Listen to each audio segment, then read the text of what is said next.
बेहतर है। दोबारा करबला को खून का उद्वान पैदा कर। ये दुनिया तेरी हर मुश्किल बदल जाएगी राहत में। हुसैन इब्ने जैसा कोई इंसान पैदा कर। जवानी खाक में मिलती हुई देखी थी अकबर की, इस बाईस आया ना अस्कर को जवा होना। सलवात।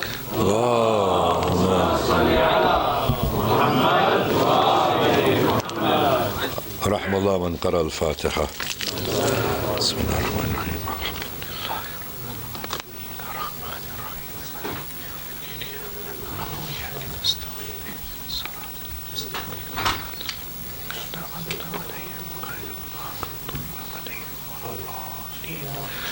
أعوذ بالله من الشيطان الرجيم. بسم الله الرحمن الرحيم. الحمد لله رب العالمين الذي هدانا لهذا وما كنا لنهتدي لولا أن هدانا الله، والصلاة والسلام على أشرف الأنبياء والمرسلين شفيع ذنوبنا وطبيب نفوسنا وحبيب قلوبنا بالقاسم محمد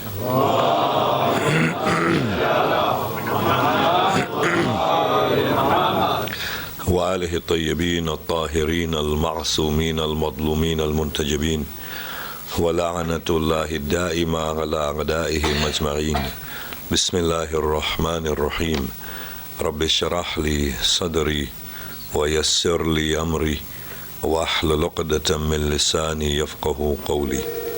أما بعد، السلام عليكم جميعا ورحمة الله وبركاته. أعظم الله أجورنا وأجوركم بمصابنا بأبي عبد الله الحسين عليه الصلاة والسلام. بسم الله الرحمن الرحيم. Continuing with our topic, it is indeed frightening when we speak about arriving at that point zero. And how should it not be? For it is no less than death. Everything that we believe in and everything that gives us our identity is brought into question. Imagine, it takes the greatest warrior to go and fight in the way of Allah, knowing that they would lose their lives. It is no less than that. In fact, it is greater than that. Because when we are fighting in the way of Allah, we are driven by a basis of belief. Here what we are saying is to assess ourselves in a way in which we assess the belief and the basis itself. How can a person who has existed within a universe, an intellectual universe, assess the basis of his own existence? It really does take a very brave soul to arrive at that point and say that maybe I have based the entirety of my life, the way I have understood the world, the way I have understood the hereafter, on a presumption that may not be valid. It is a frightening moment in an individual's life when we come to that point. Imagine we start reading the Quran, and through the recitation of the Quran, we arrive at this point of acknowledgement that no, it is not as I have understood. Nothing is as I have understood. It may be the case that I have very conveniently created a world for myself, and it has given me an outlook, and in that I have interpreted the entirety of my world and my hereafter, and that governs my attitudes and my actions. But that may not have any basis whatsoever. A simple question is going to be posed today in your blessed presence. Think about this, and we all need to think about this. When we read the Quran and we see Allah subhanahu wa ta'ala talking about punishing the wrongdoers, a simple question at times arises in the core of our being, and we ask, oh Allah, why do you need to do this? Why would you create us in the first place if you are going to fill the pits of hell with us? There is a threat that I will go into the pit of hell. There is such uncertainty the way I understand the world right now. Before this evaluation, let us go a stage before the ground zero or point zero. At this point in time, if anybody asks me, are you going to paradise or hell? I don't know. What a precarious situation. What a precarious situation. It's unnerving that if at this point on the pulpit I were to go, my God, I'm in the hands of fate and luck. Is this my situation? That I can either go to hell or either go to heaven? When we arrive at that realization, oh Allah, why did you create? It just doesn't make sense to me. Nothing makes sense to me. And it is that point of realization that if we do arrive there, it is frightening. It is extremely frightening that, oh Allah, until now I have justified the verses of you punishing everybody in the pits of hell based on a theology that I have constructed.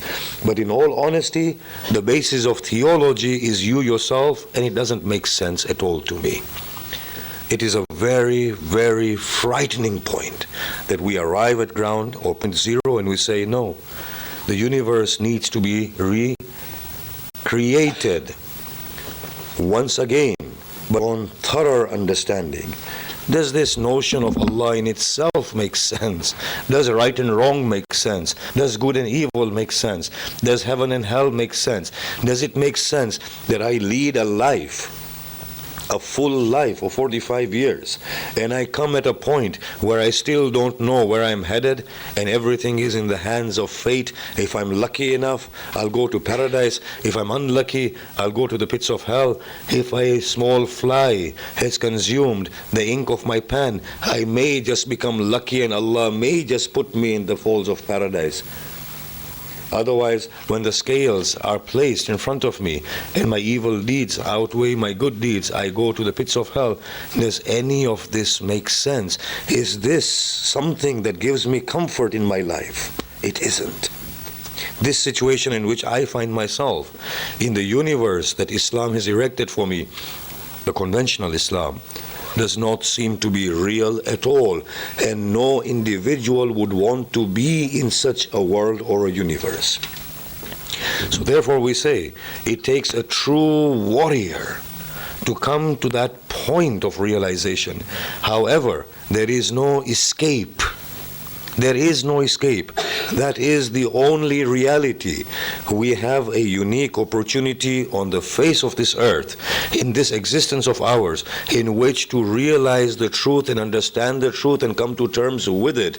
Not that truth is imposed upon our minds and we conveniently believe in it, and then we interpret the entirety of our worlds on the basis of that truth that is given to us. We need to be truthful to our own selves. Does this really make sense? It is like this, as we have said before. We believe we are in the ark of safety, don't we? But that is a drug that we have taken, the drug, the happy drug. What our situation is that we are in the middle of the ocean and we are drowning. It is about time that the effects of this drug